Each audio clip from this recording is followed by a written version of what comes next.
podcast du front office, ça démarre maintenant.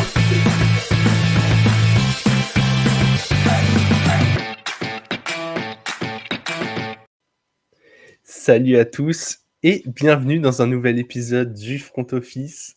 Ça fait longtemps qu'on s'était pas retrouvés comme ça pour un épisode enregistré. Gros programme aujourd'hui, épisode très très sympa à préparer. Et comme toujours, ou presque, je suis avec Alex. Salut Alex. Salut Jérôme, salut à tous. Ouais, ça faisait longtemps qu'on s'était pas fait juste comme ça un épisode tous les deux hors live sur un petit thème préparé à l'avance. Ça date, ça date. Je sais pas quand c'était le dernier, mais c'est vrai que ça fait du bien de faire quelques petits épisodes au retour des vacances pour moi en tout cas. Et oui, c'est ça, tu as eu des vacances bien méritées. J'aurai bientôt des vacances probablement pas aussi méritées que les tiennes, mais voilà. Bon On les mérite programme du tous. jour. Ouais.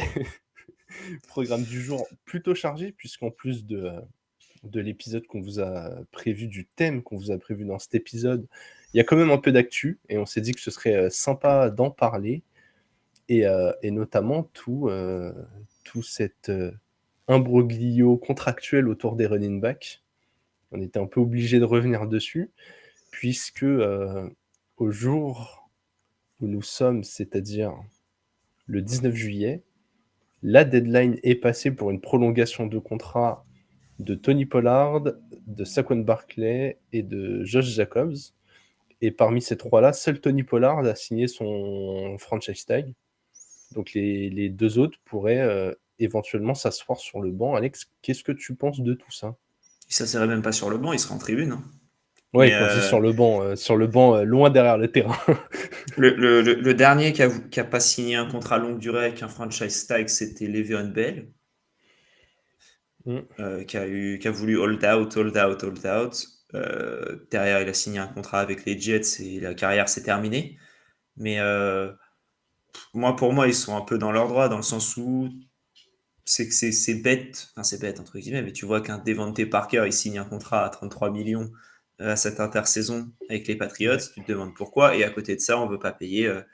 Alors, on veut payer en fait la même chose qu'un receveur 3 dans une mauvaise équipe pour un running back 1 dont l'équipe s'appuie vraiment dessus. Donc là, Ouais. c'est ça qui me chagrine un petit peu.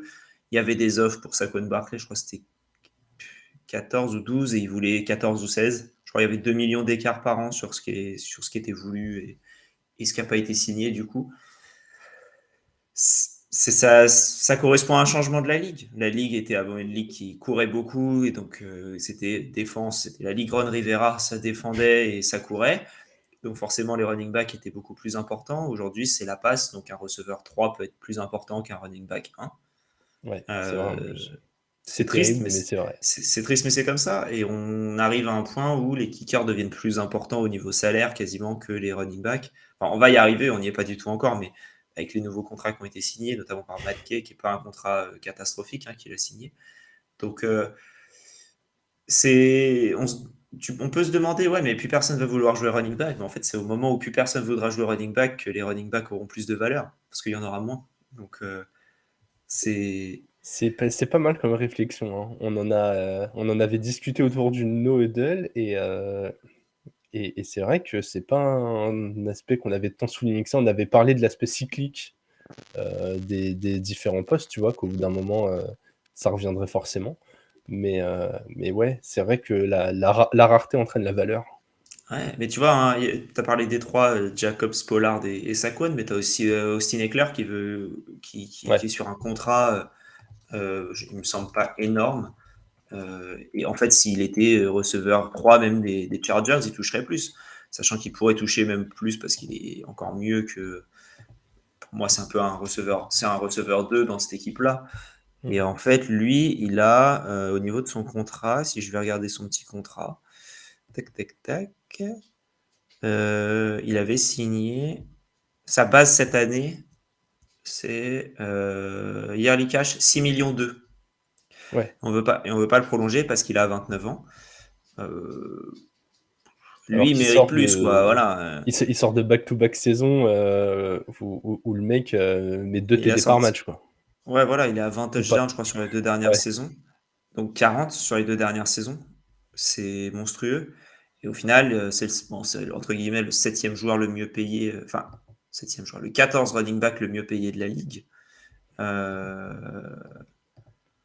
Voilà.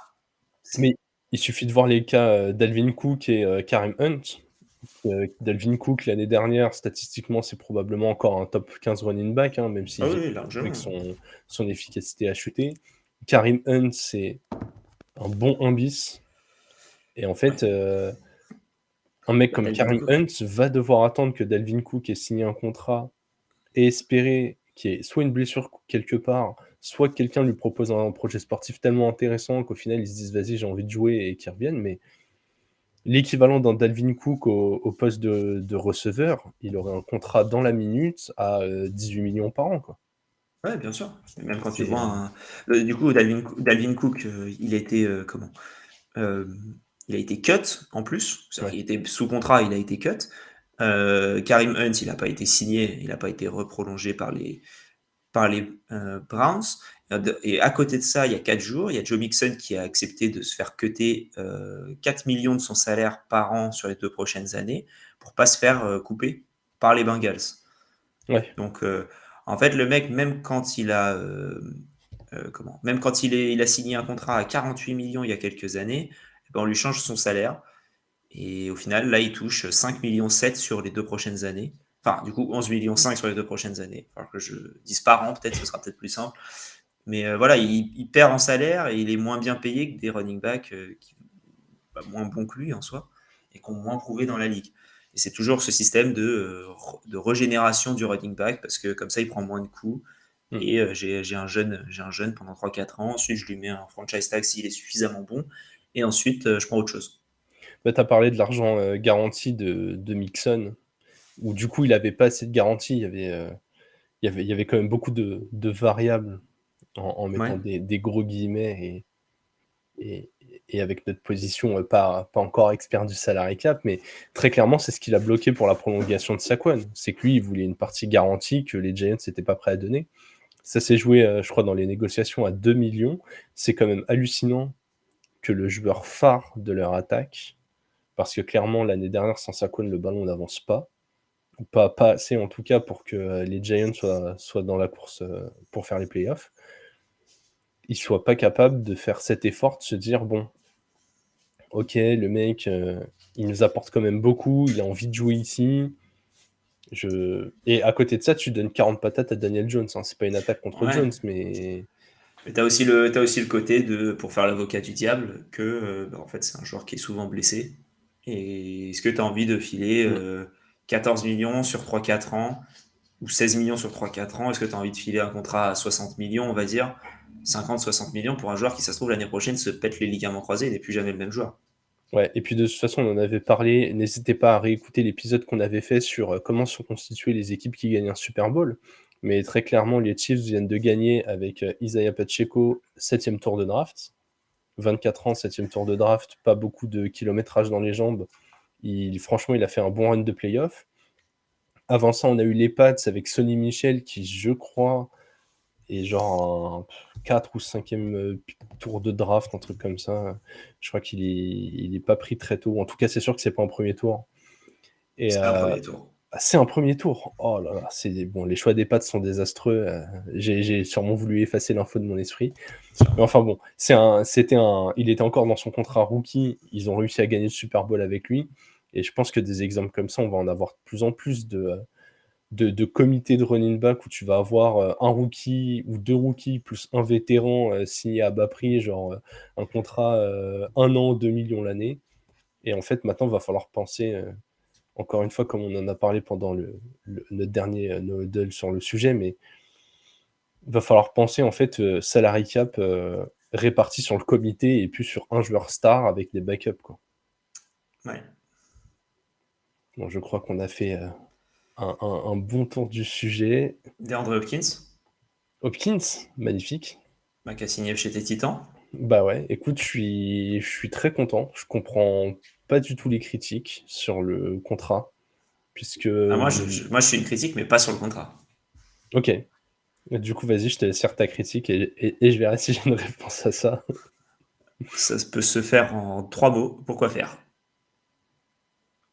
Alors, je l'ai dit un peu en trollant sur Twitter, mais j'avais un petit fond de vérité là-dedans.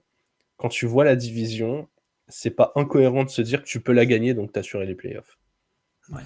Ton seul vrai rival, c'est les Du Jaguars. coup, ce qui me Pour moi. repose une deuxième question. Pourquoi faire Je l'attendais un peu. Bah, est-ce avec le temps, j'ai commencé à me dire, quand tu es une place comme Tennessee, donc tu es franchement, voilà, Nashville, c'est peut-être pas la ville la plus attractive des États-Unis, même si elle a un gros patrimoine culturel et tout, t'es pas New York, t'es pas Los Angeles, t'es pas Miami. Rien que l'exposition des playoffs, et si du coup tu gagnes ta division, t'es top 4, la possibilité de jouer un premier tour peut être accessible contre le 5e de l'AFC, même si en ce moment l'AFC c'est un peu l'enfer et que le 5e c'est une équipe à 11 victoires. Mais te dire que Ce sera les Chargers probablement. ouais, ça va être Chargers ou Ravens ou une équipe comme Ou ça. Dolphins. Est-ce que sur un match, tu te dis impossible de passer? Je sais pas. Et après, voilà, après, une fois que tu as passé ce tour-là, j'ai envie de te dire, tu es à 2 matchs du Super Bowl, quoi. En fait, le format des playoffs fait que si tu y vas en tant que tête de série, tu as au moins le droit de rêver, sachant que les Titans, même dans le marasme de l'année dernière, restaient une défense correcte. Tu te dis que le gros souci était sur l'attaque. T'as un Derrick Henry qui a probablement peut-être encore une année dans les jambes. Ça a pris une doublure derrière lui pour assurer le coup et peut-être le décharger un peu. T'as un Traylon Burks en progression qui va énormément apprendre d'Hopkins. Écoute, j'ai vu les métriques de Tannehill sur les 2-3 dernières années. C'est pas la trompette qu'on essaye de nous présenter non plus. Il faut voir les squads de receveurs qu'il a élevés l'année dernière. Il a eu Traylon Burks sur la deuxième partie de saison. Sinon, son meilleur receveur, c'était Nick Westbrook. Donc bon. Moi, j'attends de voir. Je trouve que le contrat est pas scandaleux, il est pas ultra engageant. Tu as envie de tenter un shot avec ce qui te reste de Derrick Henry. Tu as envie d'avoir un joueur qui va encadrer Traylon Burks. Tu as un bon coach. Tu as une défense qui est largement average dans la ligue. Ouais, j'ai bien envie de voir ce que ça donne. Tu as aussi envie de profiter d'une division où c'est peut-être la dernière année où elle est accessible pour toi. Voilà. Pour moi, elle est même pas accessible. C'est aussi pour ça le problème. Pour moi, c'était la quatrième équipe de la division avant DeAndre Hopkins et c'est la. Ouais, la quatrième, t'es dur. Je pense qu'on surestime trop les moves qu'ont fait les Texans. Les Texans, ils partent de trop loin. Ils vont passer Texans, ils vont les passer de Texans, 3 ils font victoires à ça. 6 victoires. Ouais, oui, bah exactement. Du coup, pour moi, ils sont troisième. Ouais, moi, je pense que même sans Hopkins, on avait un plancher qui était entre 5 et 8 victoires, tu vois. Ouais, ouais, oui, je suis d'accord. 5 et 8, oui. Ouais, mais tu vois, même la saison dernière, on est dégueulasse, on est en course en playoff jusqu'à la dernière semaine. Alors ouais, les Jaguars paraissent être un gros morceau, mais tu vois, les Colts, ils savent pas encore s'ils commencent la saison avec Minshew ou Richardson. C'est pas non plus, un gage de réussite à 100%, quoi. Ouais, je dis pas le contraire. Mais je pense que les Titans, enfin, j'ai un peu du mal à voir où ça peut aller. J'espère pour toi que j'aurai tort. Mais je vois pas où ça peut aller la saison prochaine. Et je pense que ça aurait été pas mal de ne rien, enfin, de pas faire grand chose, on va dire, et d'attendre.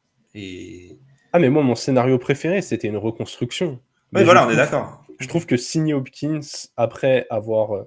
En fait, je trouve que cette intersaison, elle est parfaite parce qu'elle te laisse les deux portes ouvertes. Enfin, parfaite. En tout cas, elle est quand même vraiment pas mal. J'ai l'impression qu'on reste un minimum compétitif ou au moins de se dire gagner la division n'est pas utopique. Et à côté de ça, si ça se passe mal, bah, t'as encore des valeurs à potentiellement transférer ou en tout cas, t'es pas engagé trop longtemps avec tes gros contrats. Et tu as déjà une base de jeunes avec Will Levis à voir comment il se développe et avec le tackle que tu viens de prendre à la draft. En plus d'avoir des pièces défensives qui sont pas encore toutes trop vieilles.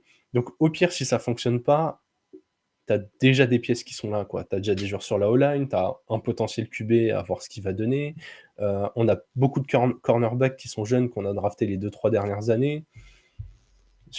Honnêtement, je trouve qu'on s'en sort pas si mal dans cette intersaison qui aurait pu être dramatique si on avait totalement raté la draft et pas pris de renfort, ne serait-ce que pour éviter d'avoir juste à envoyer Derrick Henry dans des murs de 10 joueurs parce qu'il n'y a pas une seule menace, quoi.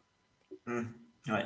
Voilà, après, je dis pas que la situation est idéale, mais j'ai l'impression qu'on est l'une des moins mauvaises qu'on pouvait espérer avant l'intersaison. À voir si ça suffira pour gagner. C'est J'avoue, toi j'ai un peu peur des l'expert. Jaguars, mais C'est toi on l'expert verra de ton bien. AFC Sud. Ouais, putain.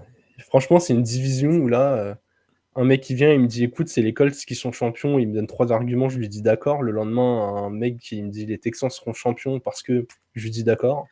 Non, il faut qu'il te J'ai donne pas 10 de. arguments du coup pour les Texans. Ouais, peut-être un peu. Disons que si c'est quelqu'un qui vient me dire les Jaguars seront champions, je pense qu'il aura besoin de moins d'arguments pour me convaincre, mais je Tu reste diras oui, ouvert. monsieur. Exactement, surtout s'il a pas un logo des Jaguars sur sa veste quand il vient me voir. Certes. Écoute, on va parler d'équipe en reconstruction et je te propose d'utiliser ça comme transition sur notre épisode du jour. On a eu une idée qui a été très vite enthousiasmante pour nous deux. On vient de sortir d'une intersaison, on n'est pas encore du coup au début de la saison suivante, et quand même, on s'appelle le front office. Et on s'est dit, si demain, on devait construire une franchise NFL, mais sans prendre de quarterback, quels seraient les 10 joueurs avec lesquels nous commencerions? Et ça a été un exercice vachement intéressant à faire. Alex, explique-nous un peu quels a été tes critères, ton cheminement intellectuel pour constituer ton top 10, histoire que l'on comprenne la position des joueurs. Tu m'en demandes beaucoup là. Alors, cheminement intellectuel. Je prends les meilleurs joueurs jeunes à leur poste. Est-ce que tu peux te Ouais, définir jeune? Est-ce que tu as eu un âge limite? ouais, 20 27 ans. Je crois que c'était le plus vieux, faut que je vérifie. Ouais, si Euh, c'est, je peux dire que c'est 27 vu qu'il y a un des joueurs de mon top que tu n'as pas. Ce qu'on va vous ouais, présenter, c'est un top 10 commun. On ouais, vous donnera rapidement à l'oral où est-ce que nous on l'a positionné dans notre classement individuel et puis après on parlera autour du joueur. En tout cas, ce top 10 est un top 10 consensus entre nous deux. oui, oui, oui, c'est ça. Oui, donc c'était 27 ans. Ensuite, c'était vers où va le jeu, on va dire. Donc, vu que c'est un jeu qui va s'axer vers la passe, bah, je veux des gens qui peuvent recevoir des passes et des gens qui peuvent les défendre. Et ensuite, des gens à fort impact, hein, que tu peux pas trop retirer. Donc voilà. Ça a Est-ce été mes critères, quoi. OK. Est-ce que, est-ce que des joueurs qui ont déjà des accomplissements, un joueur, je sais pas, de 27 ans avec énormément d'accomplissements par rapport à un joueur qui a qu'une saison dans la ligue, comment tu as soupesé ça? Est-ce que tu t'es dit, «Je préfère un joueur qui est pas encore dans son prime, qui a des belles promesses et qui a, 10-12 ans devant lui, ou un mec qui est dans son prime, il est ultra, ultra établi, mais il a peut-être que 5-6 ans devant lui». À quel point tu S'il a 5 saisons devant lui, je le prends pas, ouais, dans mon idée. Donc oui, je préfère un mec jeune qui a bien prouvé. Je prends les deux, quoi. Je prends les deux OK. critères. C'est assez subjectif, hein. Ouais, bah, écoute, c'est un exo pas simple. Je vais faire le même exercice de mon côté. Globalement, le cheminement, j'ai fait un peu pareil que toi. J'ai regardé tous les joueurs qui pouvaient, remplir des critères de, je suis pas hyper trop vieux. Alors je me suis pas limité autant que toi, sur l'âge. Moi, un mec qui a 28-29 ans, mais qui est vraiment en plein prime et ou qui a pas eu de soucis physiques ou pas quelque chose, d'énorme et de systématique. Je me suis dit: «Bah, attends, s'il est dans son prime, qu'il est dominant depuis, je sais pas 3-4 ans et qu'en plus de ça, tu as l'impression, qu'il progresse encore, pourquoi pas?» Pareil que toi, je me suis quand même pas mal penché sur l'évolution de la ligue ou sur ce que j'imagine que ça va être pour les 10 prochaines années. Et je pense qu'on peut dire que sous 10 ans, le jeu de passe va être toujours majeur. Donc, comme tu l'as très bien expliqué, empêcher la passe, recevoir des passes, mettre la pression sur un quarterback, ça va être des éléments, et protéger le quarterback aussi, des éléments très très importants. Et j'ai aussi essayé de voir la rareté des profils sur le poste. Je trouvais ça intéressant. Vous comprendrez quand on remontera le classement, mais j'ai des joueurs que j'ai pu dévaluer dans mon classement individuel, voire ne pas mettre dans mon classement individuel et qui vont être en bout de ce top 10 parce que finalement, des profils comme le leur, il y en a potentiellement d'autres. Voilà, Ouais. avant d'en donner trop, bah, je te propose qu'on attaque le top 10 et puis qu'on commence à discuter Moi, des joueurs. Moi, je te propose qu'on donne les 2 qui n'ont pas fait notre top 10 commun, mais qui ont Oui, fait notre top 10 individuel. Donc moi, de mon côté, j'avais en joueur numéro 6 dans mon classement, j'avais Andrew Thomas, le offensive tackle des Giants. ouais. J'expliquerai avec un autre offensive tackle pourquoi est-ce que je voulais un offensive tackle. Et voilà, toi, tu l'avais pas dedans. Mais je Ouais, je trouvais que c'était un l'avais très très bon, très pas. très beau offensive tackle. Première saison cata, deuxième saison très bonne. Et je pense qu'il va continuer sur cette lancée-là. Écoute, en fait, moi, s'il est pas dedans, il était, je pense, entre les places 15 et 20. Ceux qui ont pas été retenus dans le top 10, je les ai pas classés, mais j'ai un peu une vision de ce que j'avais voulu faire. J'ai pas pu le rentrer parce que, notamment, dans le même type, de profil, j'aurais bien peut-être même plutôt valorisé un Penei Sewell Hmm. qui, heu, qui pareil est très, très jeune et il a 2 ans dans la ligue. Il a un profil physique assez, ovni aussi. Mais ouais, c'était compliqué pour moi de mettre 2 offensive tackles quand même dans ce top 10. Je comprends. Et on a un deuxième joueur qui n'a pas passé le cut et je crois que c'est Budda Baker. C'est Buda Baker.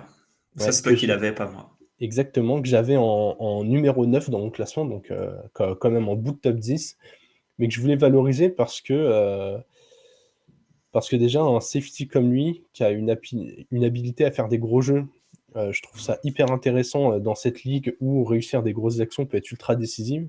Il a 27 ans, donc je pense que voilà, on peut dire qu'il a au moins 5-6 ans encore, s'il y a pas de blessure, où il peut performer. 6 ans dans la ligue, il a été, 2 fois première équipe All Pro, une fois deuxième équipe All Pro. C'est un mec qui, voilà, est ultra régulier au haut niveau, sur un poste clé, qui fait des actions clés, donc j'avais envie de valoriser ça. Ok. Moi, je l'ai pas mis parce que 27 ans et je trouve que c'est pas un joueur assez élite à 27 ans pour être dans mon top 10. Ouais, je comprends et c'est assez marrant parce que j'ai été plus ouvert que toi sur l'âge, mais j'ai quand même envie de les citer ultra rapidement. Un Aaron Donald, par exemple, ne pouvait pas faire le cut puisqu'il est probablement dans sa dernière année en carrière, donc si tu as envie de commencer une équipe, il peut pas être là. Ouais. Tu sais, le joueur que j'ai hésité à mettre en bout de top 10 juste pour qu'on parle de lui, c'était Travis Kelce. Parce que même si Kelce, là, il a 33 ans, j'avoue que tu me donnes un Kelce de 29 ans, je pense qu'il est tellement dominant à son poste et il propose une équation tellement insolvable pour les équipes que, ouais, 4-5 ans de moins et je le mets en 10, quoi. Ok. Je comprends. Moi, il y avait Jeffrey Simmons qui était pas loin de faire le cut du top 10.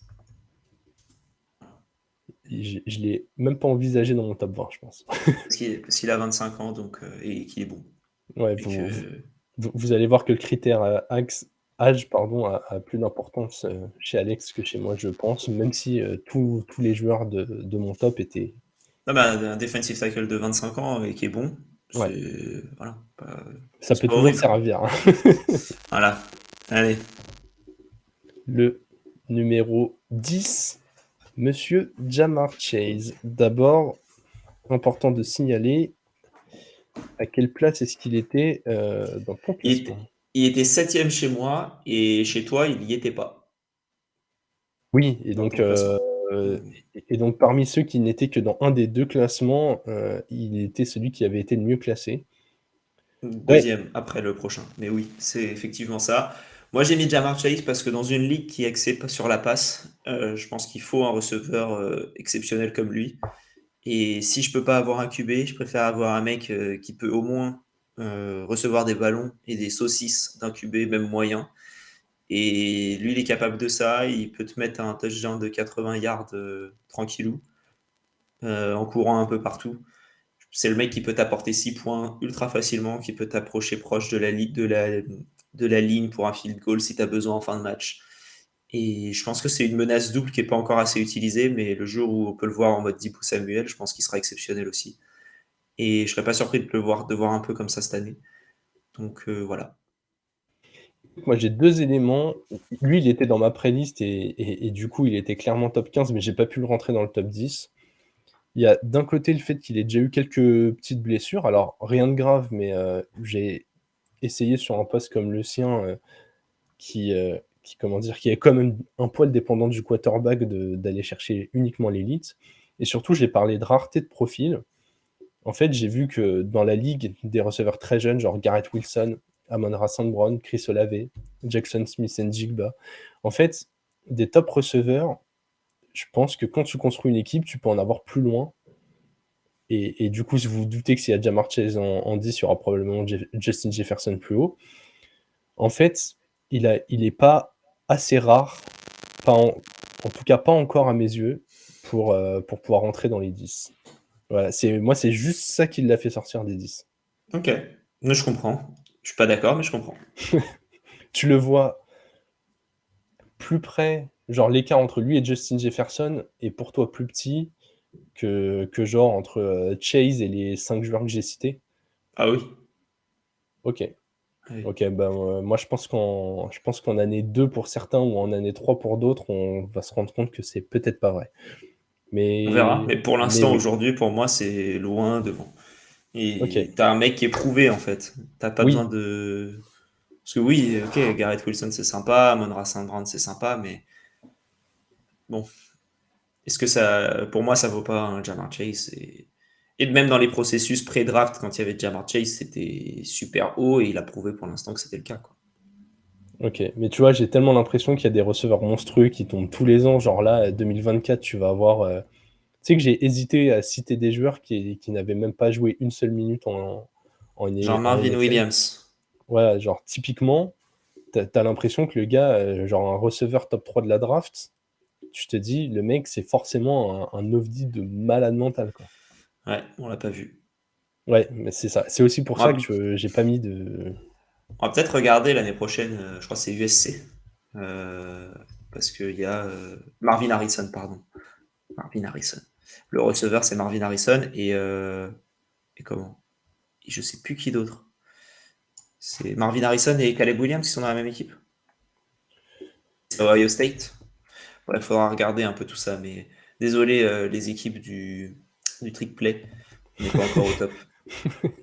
Mais on y arrive, hein, on y arrive. Doucement mais sûrement, nous en général, on commence à s'intéresser à la draft quand il y a déjà plus de NFL, quoi. Ouais, exactement. Bon, là, il n'y en a pas encore, donc on pourrait éventuellement s'y intéresser. Et bon, Un, compliqué. un an d'avance, c'est trop tôt pour nous. En tout cas, voilà, Ja'Marr Chase fait le cut et réussit à se glisser à la 10e place de ce classement. Je te propose, Alex, que nous passions au numéro 9. Magnifique. TJ Watt. Ah mince. Petite erreur, mes excuses. Je t'ai mis en grande tête, mais On fait joujou avec l'outil. oui. TJ Watt qui était sixième dans ton classement et qui était à la franchise, à la frontière, pardon, de mon top 10. Il y aurait peut-être pas été dans mon top 12-13, mais c'est le meilleur par rapport à Buda Baker, je trouve que tu avais mis des deux. Donc il était Ouais, pas loin. puis il était plus haut que Buda Baker. C'est pareil que Ja'Marr Chase, il a fait le cut parce que plus haut chez un de nous deux. Oui, Écoute, moi j'étais obligé de mettre TJ Watt. C'est un des 7-8 premiers noms auxquels j'ai pensé. Au final, je l'ai mis 6e. Alors, ok, il a 28 ans. Il a 6 ans dans la ligue. Il a été sur la moitié de ces 6 années, 3 fois dans la meilleure équipe. Première équipe All-Pro, plus une fois dans la deuxième. Défenseur de l'année 2021, donc c'est encore récent bien sûr. son titre de défenseur de l'année. Record de sacs sur une saison en NFL. Back-to-back saison, je crois, avec leader de la ligue au nombre de sacs. Il est dans son prime. Il est pour moi pas encore trop vieux, en tout cas pas assez pour qu'on puisse le sortir. C'est un monstre. Si, si cette ligue n'avait pas un joueur qui s'appelait Aaron Donald, on parlerait de TJ Watt tout le temps, tout le temps, tout le temps, tout le temps. Je trouve qu'il est encore trop sous-estimé et il avait ce beau combo entre je suis dans mon prime, j'ai déjà prouvé, je suis encore efficient, je suis un super leader. Enfin, pour moi, j'avoue, il était incontournable. Tu as tous les trucs que tu as donnés. Ça me fait en sorte que pour moi, son prime n'est pas passé, mais en fait, qu'est-ce qu'il a à prouver encore dans la ligue? Est-ce Non, qu'il mais a la pour moi, il est dalle? dedans. Ouais, oui, ok. Mais est-ce qu'il a encore assez la dalle pour que je l'ai dans une équipe? Alors, je pense que c'est un très très bon leader, mais l'âge et le fait que pour moi, tous ses plus gros accomplissements sont derrière lui. Donc, Ok, ouais. ouais, après, le seul truc, ouais, il a pas gagné un Super Bowl, mais peut-être ça pourrait être le bon truc pour le mettre dans ton équipe, mais C'est un peu ce qui m'a manqué dans, dans ce truc-là. Mais l'âge, surtout, pour moi. Ouais, en vrai, limite, t'aurais dû te mettre un cut à 26 ans. Non, parce que j'en ai un à 27, donc je peux pas me mettre un cut Ah à ouais, 26 ans. ouais, Mais j'ai hésité entre les deux. On verra le prochain, mais j'ai hésité entre les deux. Et voilà. C'est TJ Watt, super joueur, hein. Je dirais pas non. Ah bah, Tu vois, oui, oui. je draft en 15, je suis Après, content de l'avoir. c'est pour ça qu'il est 9 dans notre classement commun et qu'il était que 6 chez moi. Il rentrait quand même pas dans le top 5. Il y a quand Ouais, même des joueurs que j'ai envie de prendre avant lui. Ça, c'est sûr à 200%. ouais, je Donc comprends. voilà, j'ai quand même des options plus jeunes et ô combien talentueuses que j'ai envie d'aller chercher. Top. Alex, numéro 8. Et là, on a que des joueurs maintenant qui sont dans nos deux classements. Ouais. Et justement, c'est de lui que tu parlais. Miles Garrett qui a 1 an de moins, donc 27 ans, 6 ans dans la ligue aussi. Ouais, Donc drafté plus jeune. huitième dans le classement commun, huitième dans ton classement, huitième dans mon classement. C'est le joueur sur lequel on a fait consensus complet, quoi. Il y en a un autre. Ah, Mais, mais oui, sinon oui, effectivement, oui, je vois duquel tu parles, du coup. on a fait consensus complet sur ce joueur-là. Très bon joueur, 27 ans. Donc moi, il faisait le cut. C'est con, hein, parce qu'il va avoir 28 ans à la fin de l'année. Mais, euh, mais ouais, pour moi, c'est un super joueur qui a prouvé depuis le début qu'il est dans la ligue, qu'il est bon. C'est un bon leader. Il casse la gueule de Mason Rudolph. Moi, il y a tout qui me plaît chez ce joueur-là. Donc voilà. Et tu sais ce qui est incroyable, c'est que je suis allé voir ses stats. Comme tu as dit, 6 ans de ligue, déjà, il a fait 2 fois la première équipe et 2 fois la deuxième équipe All-Pro. Il est déjà dominant, mais surtout quand tu regardes ses 3 dernières saisons statistiquement, il y a eu une progression. Tu as l'impression que là, il rentre juste vraiment dans son prime. Et tu vois, j'arrive presque à comprendre la différence que tu fais entre lui et TJ Watt. C'est que si tu Ouais. prends un Miles Garrett et que du coup, tu es un front office, qui a une fanbase, nana et tout, mentalement, tu arrives à te dire, vas-y, je fais au moins un cycle de 3 ans où il arrivera juste sur ses 30 ans. Là où tu as déjà l'impression que si tu fais la même chose, tu as moins de marge de manœuvre avec TJ Watt. Ouais, c'est un peu l'idée. Mais globalement, ouais, t'es sur 2 joueurs ultra dominants à leur poste. Ça, pareil, tu vois, il fait partie des noms où, genre, très très vite, je me suis dit, lui, il a quand même vachement de chance de faire top 10. Et pourtant, Ouais, je me suis clairement. gratté la tête pour faire mon top 10, hein. Non, c'est. Ouais, je comprends. Je comprends. Non, là, on a un bon. C'est cool. Miles Garrett, c'est un très bon joueur. Je pense que c'est un bon leader défensif et c'est cool. Il y en aura d'autres plus bas. Deux, Euh, deux joueurs qui font énormément de sacs, comme on l'a dit. Du coup, c'est des joueurs qui mettent la pression sur le quarterback. Ouais. Pour l'instant, sur les 4 premiers joueurs qu'on a cités, les 2 qui font pas le cut et les 2 là, il y a quand même 3 joueurs défensifs. On se rend compte que si on peut pas avoir de quarterback, notre réflexion nous amène quand même à nous dire, ok, on n'a pas le top de l'attaque, prenons le top de la défense. On prend pas les seconds couteaux de l'attaque en fait. Oui, c'est ça. Ouais. Tu vois, genre typiquement, bon, c'est vraiment un micro spoil, mais je pense que vous en doutez quand vous voyez nos critères. Un Kyle Pitts ne peut pas être là, ou difficilement en tout cas si Jamar Chase fait déjà à peine le cut. Ouais. Oui, oui, clairement. De toute manière, Kyle Pitts, c'est pas. Oui.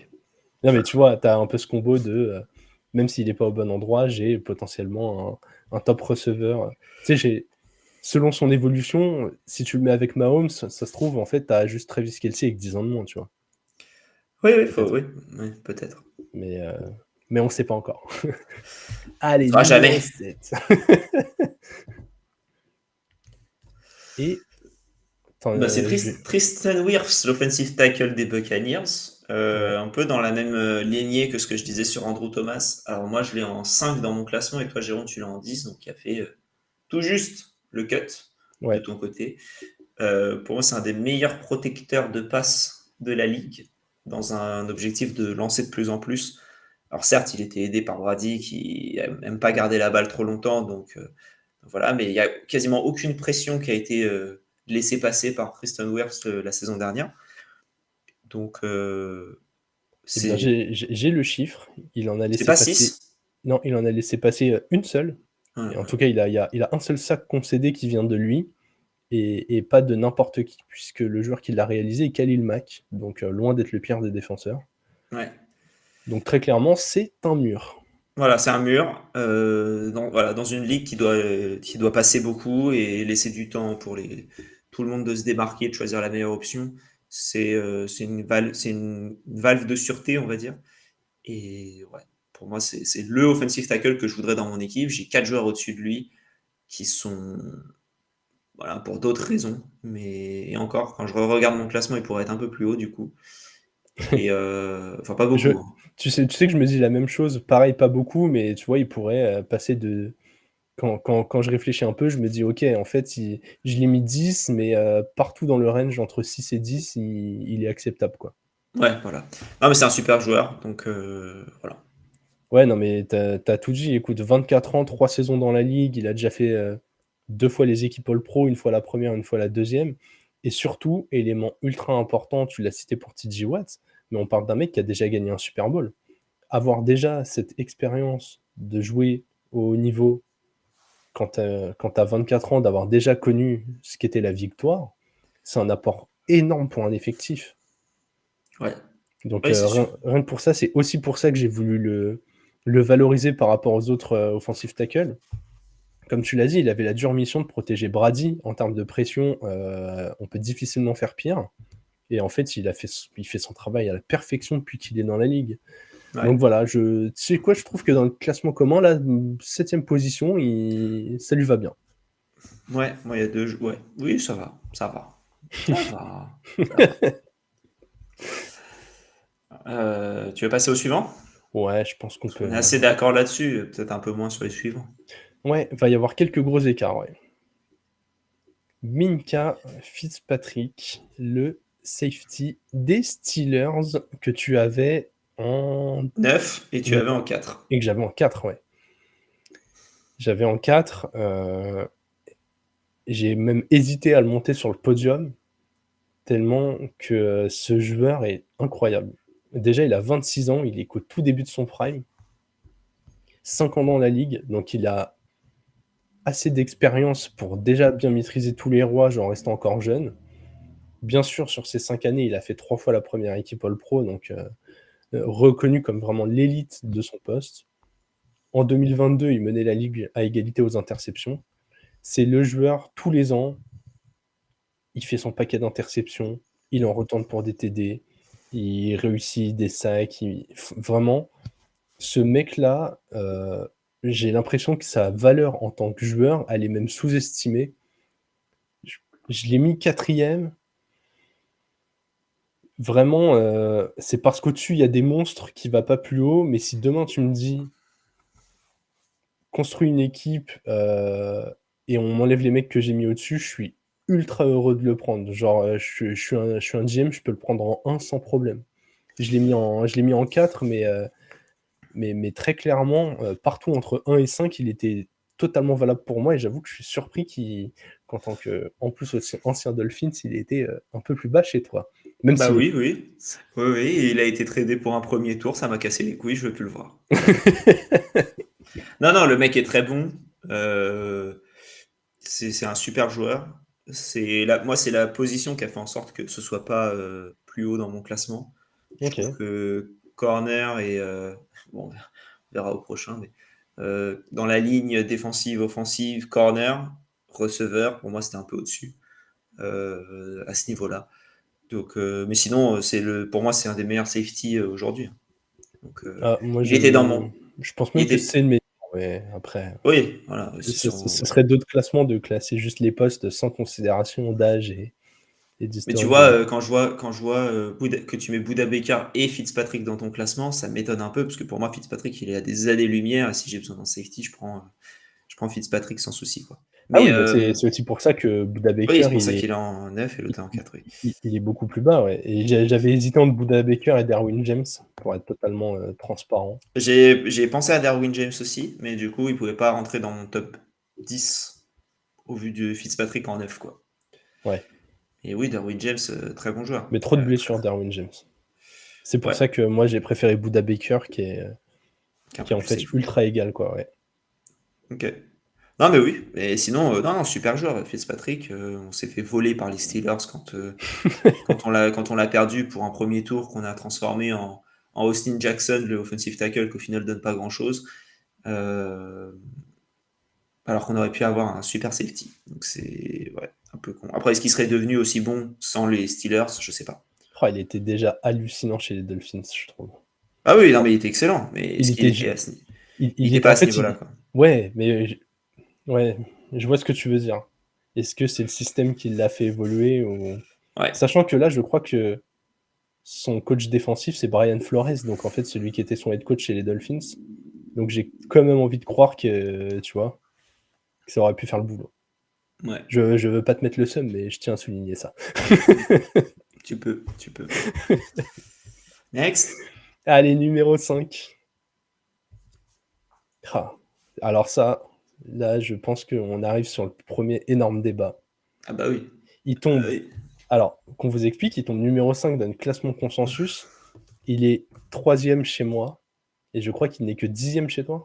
Ouais, et dixième. Il est dixième parce que le mec, c'est Et il n'est pas premier cornerback. C'est ça le plus important. Chez encore toi. heureux. Oui. Alors que chez moi, il est premier cornerback et c'est pas avec de l'avance parce que mes deux cornerbacks sont assez proches de mon classement, mais j'ai pas de doute sur le numéro 1 entre les deux. Donc je suis assez... Bah, Ouais. ouais, j'avoue que ça m'a interloqué. Écoute, j'avais mis Surtain en 3, 23 ans, 2 ans dans la ligue, déjà première équipe All-Pro. Quand tu vois les retours de tous les exécutifs, joueurs, coachs de la ligue, ils le mettent tous numéro 1 au poste de cornerback. En tout cas, le consensus, c'est que c'est le number 1. Ok. Quand tu regardes ces métriques, tu te dis, bon, pas si impressionnant que ça. Et en fait, je suis allé creuser un peu. S'il n'a pas autant d'interceptions ou de passes défendues que certains, c'est parce qu'en fait, les gens ne lancent pas vers lui. C'est un lockdown. Quand il est Oui, sur un c'est joueur, comme Jalen Ramsey, quoi. ouais, ouais, et encore, à l'instant T, même sans considération d'âge, juste de niveau, je prends Surtain au-dessus Ramsey, Ah, mais les yeux ah non, fermés. mais Ramsey Prime. Surtain qui est, je crois, le seul cornerback en activité à avoir intercepté plusieurs fois Mahomes, même si avantage de jouer 2 fois par an contre lui. Mais Et de pas avoir beaucoup la balle en attaque. c'est méchant, mais vrai. Non, mais en fait, on disait, si on peut pas avoir les quarterbacks, on prend la meilleure arme contre eux. Pour moi, Pat Surtain est la meilleure arme contre les quarterbacks. Bon, je t'avoue qu'il y a peut-être eu un petit imbroglio dans ma part au sujet des blessures sur Patrick Surtain et j'ai confondu avec un autre. Euh, donc il devrait être un peu plus haut, mais il serait pas, il resterait cinquième, je pense en tout. Je pense qu'on échangerait en gros avec Fitzpatrick et Garrett et au final, ouais, il serait La, huitième, je la pense. seule vraie question intéressante au-delà des postes, c'est est-ce que même sans ce truc-là, il restait derrière ton autre cornerback? Oui, oui, oui. Ok. Oui, mais il aurait été beaucoup moins loin, je pense. Et les 40 les deux auraient été plus faibles. Non, non, c'est un super joueur. C'est un super joueur dans une super défense. Ouais. J'espère qu'il va faire encore mieux les saisons prochaines, même si c'est un peu compliqué. Mais c'est Mais je me dis, imagine-toi, juste sans parler de faire mieux, disons qu'il maintient même ce niveau pendant 10 ans, mais il va terroriser des receveurs et des QB. En plus, il va prendre en XP, même si, admettons, statistiquement, ça décolle pas plus. Le mec, là, il est même loin de son prime physique, il est loin de son prime en termes de compréhension du jeu. Moi, je suis effrayé par le potentiel de Pat Surtain. Vraiment, s'il n'a pas d'énormes blessures qui le détruit physiquement ou qu'il n'a pas un coach défensif qui d'un coup ne comprend plus comment faire jouer son équipe, genre j'ai vraiment l'impression c'est la réponse à justement, on a parlé de Jamar Chase ou de ces types de receveurs. Le poste de receveur est un dessous où il y a le plus de talent dans la ligue, c'est en dehors des QB le poste où il y a les joueurs les mieux payés. Lui, très clairement, c'est le joueur que tu as envie de mettre en face de chacun d'entre eux. Il est grand, il est rapide, il est puissant. Vraiment, je ne lui trouve pas de point faible, quoi. si, En il plus y a d'être encore Denver. jeune. Bah écoute, je vais pas me fâcher avec la fanbase des Broncos, mais disons que être dans l'escouade défensive de Denver n'est pas une Ah oui, mauvaise c'est nouvelle. cool. Non, non, c'est cool. Non, mais oui, bon, du coup, j'ai fait une petite erreur, je vais la reconnaître tout de suite. Et non, il devrait être plus haut. Il devrait être plus haut. Il serait peut-être en 4 dans notre classement, mais je pense qu'il restera à peu près au même niveau ensuite par rapport aux 3 premiers. Et non, non, c'est un super joueur. C'est un super Ok, joueur. bah écoute, on va avancer comme ça. Même si les gens se doutent bien du cornerback qu'on a pu mettre au-dessus, Ouais. c'est. En attendant, nous allons parler de Justin Jefferson, deuxième receveur qui apparaît là. Et lui, pareil, il était pas classé tout à fait au même endroit. Dans nos deux classements, il était 7e chez moi. Et je crois qu'il est un peu plus haut chez toi. Il est 4e chez moi. Ouais, ça Donc, va. En vrai, il n'y a pas tant en écart l'écart, il que. est pas fou. Il est pas fou, l'écart. Après, on va dire que tu as un peu un quatuor avec Wirfs, Fitzpatrick, Surtain, Jefferson. Et ensuite, tu as les 3 premiers qui se dégagent un peu plus. Euh, mais oui, Jefferson, pour moi, c'est le meilleur receveur de la ligue de loin. Ah ouais, de très loin, hein. Franchement. Et, et comment ouais, il est super fort. Je vois pas trop ce que tu peux faire. Ouais, En fait, en termes de skill set, il n'y a que Cooper Kupp que je mets à son niveau, mais Kupp a 29 ans et un historique de blessure, mais quoi. ouais, il sort d'une grosse blessure là. Ouais. Là, Justin Jefferson, on parle d'un joueur qui a 24 ans, 3 ans dans la ligue où il a fait 1400, 1600 puis 1800 yards, All-Pro tous les ans, première équipe une fois, 2 fois deuxième, Offensive Player of the Year la saison passée, et surtout, j'ai vu cette stat, je l'avais vu passer mais j'avais pas tilté sur le coup, sa moyenne de yards par match en NFL en carrière est pour l'instant la plus haute de l'histoire. Alors oui, ça ne fait que 3 saisons, mais s'il arrive à maintenir ce rythme-là sur 10 ans, vraiment, il va finir parmi les légendes de la ligue. Sachant que on n'aime pas, Kirk Cousins n'est probablement chez personne un top 7 QB. Ouais, je vais pas dire pas un top 10, ceux qui le mettent en bout de top 10, why not. Mais il joue avec un QB qui ne s'appelle pas Justin Herbert, Patrick Mahomes Ouais. ou Cedric J'allais Beckham. Donc, j'allais te charrier. J'allais dire justement comment il a un super QB qui lui lance la balle. mais au moins, il a un QB qui est 100% axé sur la passe. Kirk Cousins ne court pas, donc c'est clair qu'il a son volume de passe. Mais c'est vrai que, imaginez dans votre tête, Justin Jefferson associé je sais pas, Justin Herbert dans ce même profil de QB qui court peut-être un peu moins. Ouais. Franchement, j'ai du mal à me projeter tellement que ce serait violent, quoi. Mm. Oui, c'est vrai. Vraiment, là, on parle d'un mec, je te dis, la saison dernière, il a fait 1800 yards avec Kirk Cousins en QB. Et dans une saison où, attention, les Vikings n'ont pas fait 6 victoires et ont juste passé que des matchs à lancer. Il a ce volume de passe parce qu'il se démarque tout le temps, même quand il y a des prises à deux, quoi. Ce qui est trop fort. Il est injouable. Voilà. Il est Donc il est en vraiment 4. injouable. Ouais. Place totalement méritée pour Justin Jefferson. Heureusement que tu préfères TJ Watt à Justin Jefferson. Ouais, juste à cause du poste, du coup. Ok, compréhensible alors. On passe au suivant. On arrive au niveau du podium. Le podium est là, c'est que des joueurs qui ont fait l'unanimité chez nous. Il est Ouais, donc, 5e chez moi. ouais. Moi, il est deuxième. Pour moi, ce qu'il a montré sur cette première saison me donne un potentiel plus haut que celui de Surtain. Et au niveau actuel, j'hésitais. Donc pour moi, plafond supérieur, plancher, ok, peut-être un peu meilleur sur Tain aujourd'hui, mais à la fin de la saison, je ne sais pas ce qu'on en pensera. Dans la discussion pour joueur défensif de l'année, rookie défensif de l'année, ouais, pour moi, il est trop fort. Puis il s'appelle Sauce. L'argument qui a fait la diff. Non, mais oui, après, moi, du coup, je le mets juste 2 places derrière Surtain. Hein. J'avais Surtain 3, j'ai Sauce Garner en 5, qui sont quand même très très proches. Mais t'as tout dit. 1 an dans la ligue, première équipe All-Pro directement, rookie défensif de l'année, leader en passe défendue dans la ligue, et surtout, le premier cornerback rookie qui est dans la première équipe All-Pro. J'ai vu cette anecdote sympa à donner pour ceux qui suivraient depuis très longtemps ou qui seraient des puits de connaissances en histoire. Donc, premier cornerback rookie All-Pro depuis Ronnie Lott en 1981. Depuis, il n'y a Ouais. pas de cornerback rookie qui ont réussi à entrer dans la première équipe All-Pro. Après, t'as aussi, ça continue ce qu'on dit, c'est que t'as une ligue qui s'axe de plus en plus sur la passe, donc forcément, quand t'as un bon corner, tu peux avoir une chance d'être. Enfin, je sais pas, tu le tentes. Tu dis, il Ouais. vaut quoi ce petit-là, ce petit Ahmad Gardner, il vaut quoi? Ok. Voilà.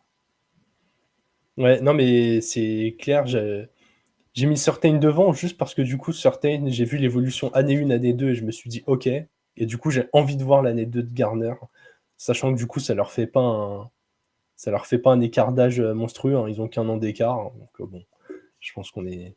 Mais je vois ce que tu veux dire. Ça me choque pas que tu aies pris Garner au-dessus de lui, même si je trouve que si je construisais une équipe demain, j'aime les garanties, comme tu l'as dit en fait. J'aime ce plancher à peu près sûr qu'on a chez Surtain. Je comprends. Et puis aussi, Sachant que, il a un trash talk game absolument fou. Et ouais, ça ça pour pour une moi, dans un franchise, c'est vestiaire, vrai. ça doit être marrant. Ouais. Donc, Puis même pour des fans et tout. C'est vrai que quand tu construis une franchise, tu as envie que tes fans te suivent, tu as envie de pouvoir faire ta pub autour de lui. Et Garner, en fait, il coche trop de cases. Il est ouais. impressionnant. Le prochain, il attire tous les républicains dans ton équipe.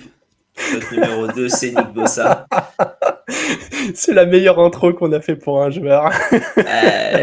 En attendant, c'est vrai que si tu as envie d'attirer du monde, hop, tu fais une franchise dans le TDC, tu récupères Nick Bossa, là, ouf. Voilà, Nick Bossa dans le Tennessee, un de mes rêves. Ouais, lui aussi, je pense.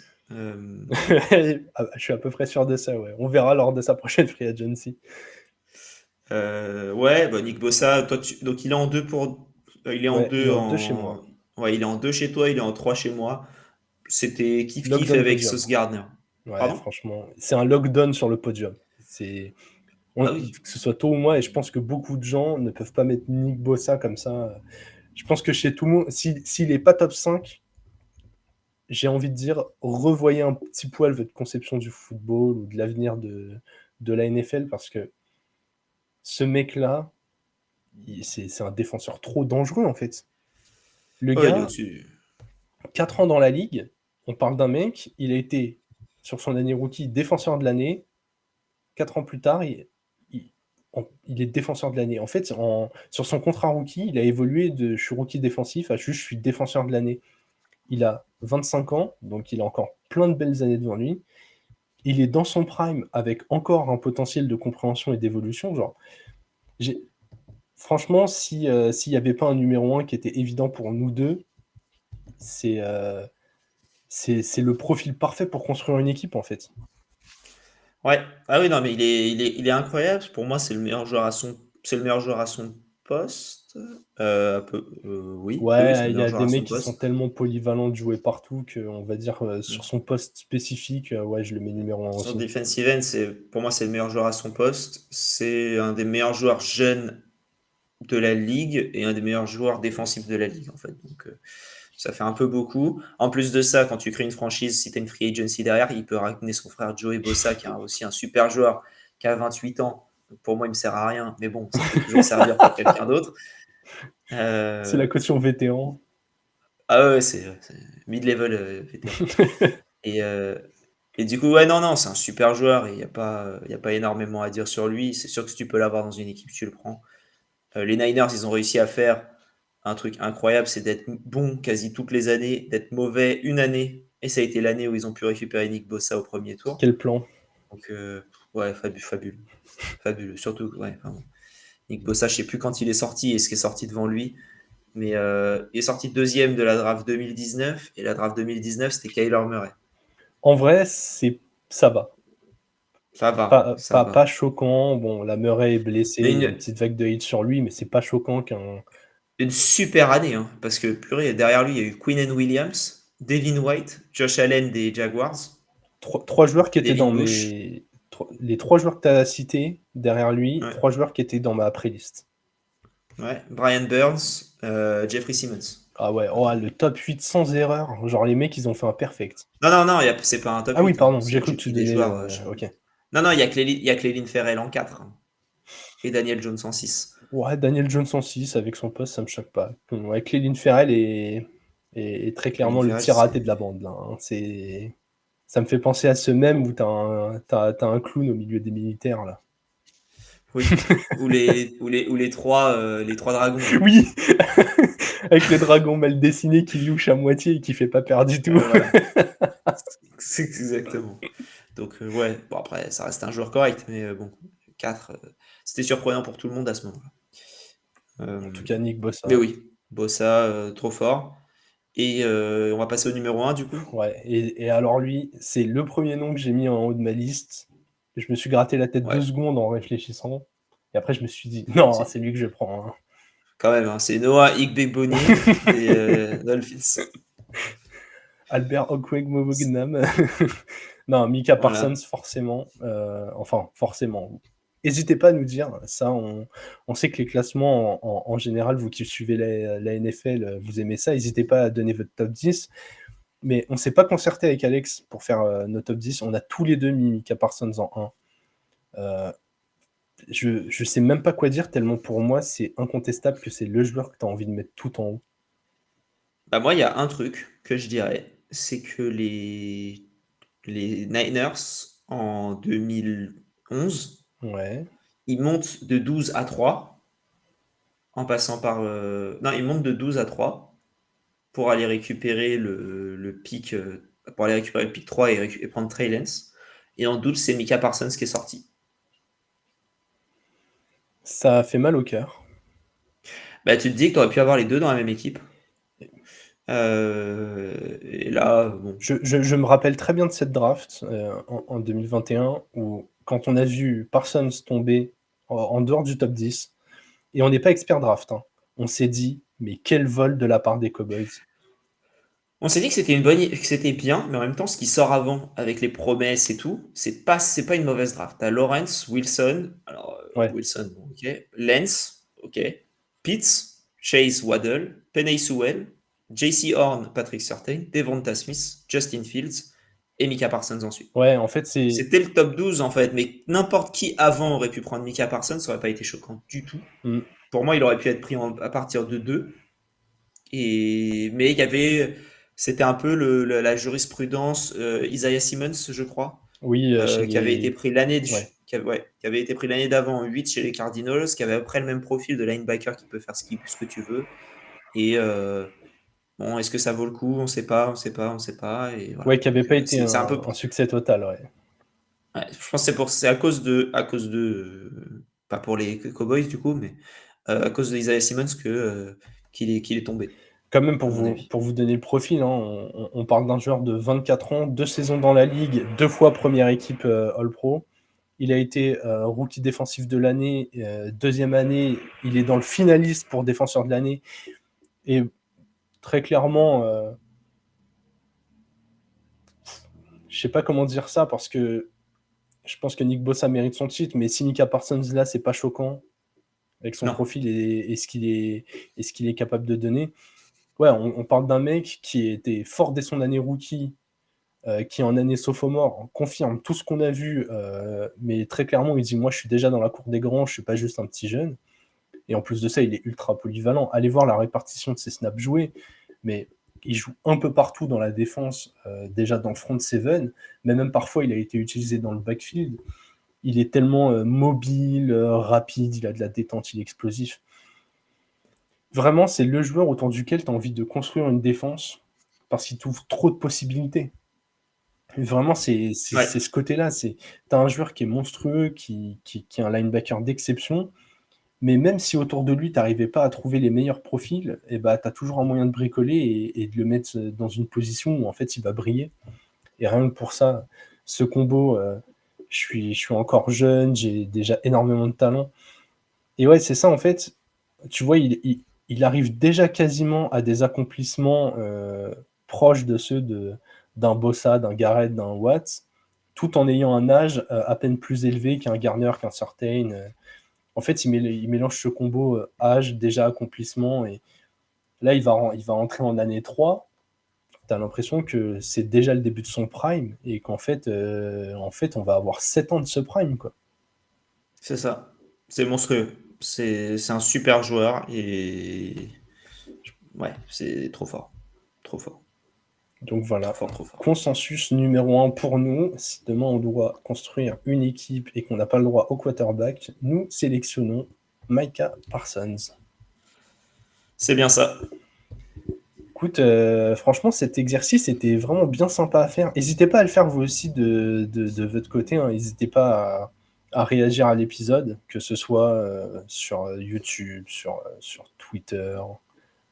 C'est à peu près tout là pour Squeezie. Vu que c'est pas un live, il ne sera pas sur Twitch. N'hésitez pas déjà à faire l'exercice, à donner votre avis, à donner vos critères. Nous, on est hyper ouvert à la discussion, surtout que il y a plein de gros noms qui sont pas rentrés dans le top, comme on l'a dit. On l'a cité très rapidement, mais je sais pas, un Jalen Ramsey qui a été cité chez les cornerbacks, on l'a pas mis dans le top 10 alors qu'il est pas si vieux que ça. Je crois qu'il a 28 ans, il a déjà 8 saisons dans la ligue.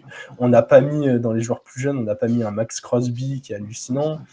On a été très orienté jeune, mais tu vois, on n'a pas parlé d'un Hayden Hutchinson, on n'a pas... En dehors de quand tu as cité la draft, on va pas parler de Quinn Ed Williams, qui est un très bon joueur, Fred Warner, enfin, il y a vraiment une liste. Will Anderson, peut-être. Ouais, qui était dans ma playlist d'une cinquantaine de noms.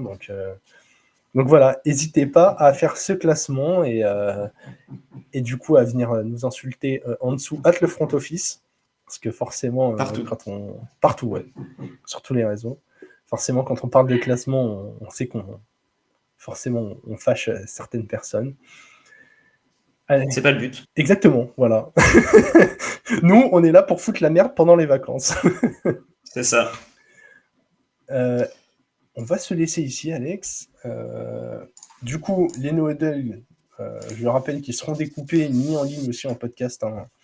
On a bien réfléchi, on s'est dit découpage par sujet, comme ça vous aurez des extraits plus courts à écouter que les lives notamment le premier qui a fait 2 heures. Le deuxième était plus digeste avec une seule heure de live. Mais voilà. Pour ceux qui savent pas, les no-huddle, c'est nos lives qu'on fait un peu aléatoirement, qu'on a commencé il y a 2 semaines 2 semaines Oui, environ. c'est ça à peu près. Et d'ailleurs, c'est quand on a envie, on le fait. Ce sera sur Twitch et YouTube. C'est sur Twitch et YouTube. Il y en a 2 qui sont sortis déjà. Et donc du coup, comme disait Jérôme, on va découper, mettre les sujets. Et comme ça, vous aurez une petite idée de quoi on parle. Sinon, vous pouvez aller les voir directement sur YouTube avec la version complète qui est en rediffusion dans la partie en direct de notre chaîne YouTube. C'est ça, c'est ce que j'allais dire. Si vous voulez pas avoir les sujets en retard, parce que forcément, après le live, on découpe pas forcément directement l'épisode. Genre là, le premier, comme tu l'as dit, il y a 2 semaines, on a pris la décision là de le faire. Si vous voulez rien rater, venez sur les lives, venez réagir avec nous. C'est encore mieux quand on peut discuter en direct, quand vous nous challengez, quand vous nous posez des questions. On a déjà eu quelques personnes sur les lives et ça fait toujours plaisir de pouvoir échanger directement avec vous et d'avoir vos questions en direct. Ça nous sort un peu de ce qu'on prépare et de notre prisme de réflexion. Voilà. Yes. Écoutez, on vous souhaite une bonne fin de journée. Profitez bien de vos vacances. On se retrouve très rapidement et vive le football.